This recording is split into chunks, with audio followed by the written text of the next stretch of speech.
I just finished playing Inside and have no idea what just happened at the end. And this great channel, Super Horror Pro, will now explain it to me. Let's see. Hey guys, Super Horror Bro Mike here, and in today's video we dive into the world. Check them out, by the way. Give them a watch. I'm just shamelessly content farm right now. Well, that's not content farm, content steal. But I need an explanation. I kind of puzzled everything together until I turned into a meatball and then everything fall apart. Well, major spoilers ahead, by the way. For those who don't know, Inside is a side-scrolling game from developer Playdead, who previously made the critically acclaimed Limbo. Oh, they a made... game with a I compare that to Limbo already. I was not aware that they actually made both of their games. Similar tone and style that also left many players scratching their heads as the credits rolled. This is, as previously mentioned, a game that leaves its story up to the interpretation of the player. Okay. I just played Inside. What I get is humans made experiments and stuff. He said something about lower class humans. Maybe that's his interpretation, and if the game has so much freedom of interpretation, maybe I just not meant to get the meatball. Inside's story begins with a young boy emerging from his hiding spot within a bush as he makes his way through a forest full of masked watchmen. I just realized right now, I start in the forest, basically at in the freedom, because there is no roof, there are huge trees and everything. Then I go into the factory, and the game effectively ends when I go out of the factory again. Eh? As the boy makes his way out of the forest and across nearby farmland, he encounters many strange sights. The boy soon happens upon a helmet-like device, and once he links up to this, he is able to control other people in the vicinity. I know that. From here on, things grow increasingly weird and at times downright terrifying and grotesque. We manage to board an underwater pod, which the boy uses to access a beach inside enemy territory and gain access to the organization's private lab, where these human experimentations take place. Roughly halfway through the game, the boy falls prey to one of these siren-like creatures and is drowned in a shocking twist of events. Do I die there? Yeah, that's what happened, and then I die. And I actually do not die. However, the siren implants his body with a glowing device, which seems to resurrect him and allow this hapless child to breathe underwater and also control the other human experiments. Okay, now that makes sense. I was wondering why I don't need a helmet for that, and I was wondering why I breathe underwater.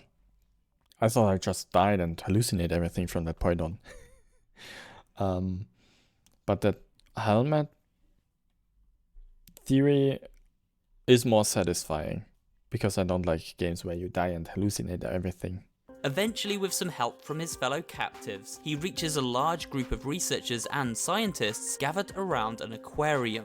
After freeing this human blob from its mind control devices, the boy is swallowed up by the now sentient being, which proceeds to break free of its underwater prison. A very uncomfortable meatball. Unpleasant to look at, unpleasant to control. Several Squish scientists later, the Huddle manages to escape the facility, which could in itself signify the new life this creature has gained from its escape, or its death after being unplugged from the machine. So far that was a recap. That was the story. Now we get to the meaning. Important. The real question is, what the heck just happened, and what does it all mean? I think I need to say that it's probably a community interpretation, or specifically the interpretation of Super Hero Bro of the story. That is not necessarily true, I think. As previously mentioned, one of Inside's main focal points is mind control. With that in mind, it is logical to conclude that while on the surface it seems this boy is making his own choices and in control of his own destiny, he may himself have been controlled by an unseen force this entire time. The player? Is the game that meta? Did not see that yet. After all, why is such a young boy sneaking into one of the most dangerous places on the planet? And why would he then try to free the huddle? I mean, surely you'd do anything not to swim in the same space as something like that, right? Unless it was the huddle mind controlling the boy this entire time.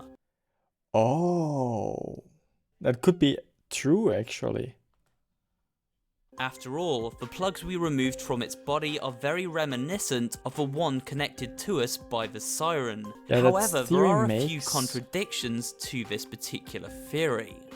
The first being that after escaping its enclosure, the scientists seem to aid and encourage the huddle in its escape. He will probably talk about this, but if the scientists wanted the huddle to escape in the first place, maybe they just wanted the huddle to escape.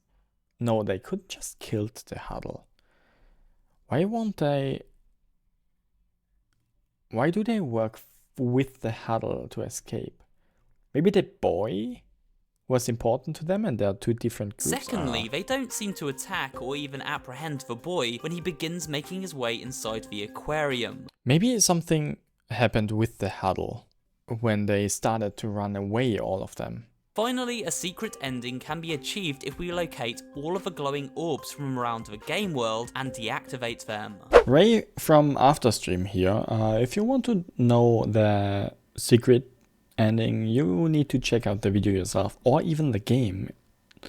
Yeah. Also, just saying, it's a long time ago I played this game, so a lot happened since then, and I tried to cut down all the reactions I made that are not on my archive channel down to some little videos, so consider subscribing. Is this correct how I do that? I don't know. Creating a society of people completely under the influence of a single all-powerful dictatorship. That's the social commentary this mysterious game seems to be making all along. An unsettling look at how the few in positions of power like to control the lives of the many without it. And that's it for today's video. Okay.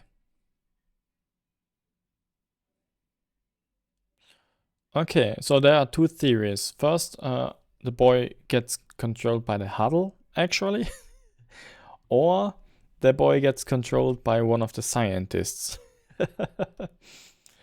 And technically two endings, where either the boy deactivates the helmet that controls him and kneels down, or the end where I was with the meatball at the lake. Okay, let's leave it at that.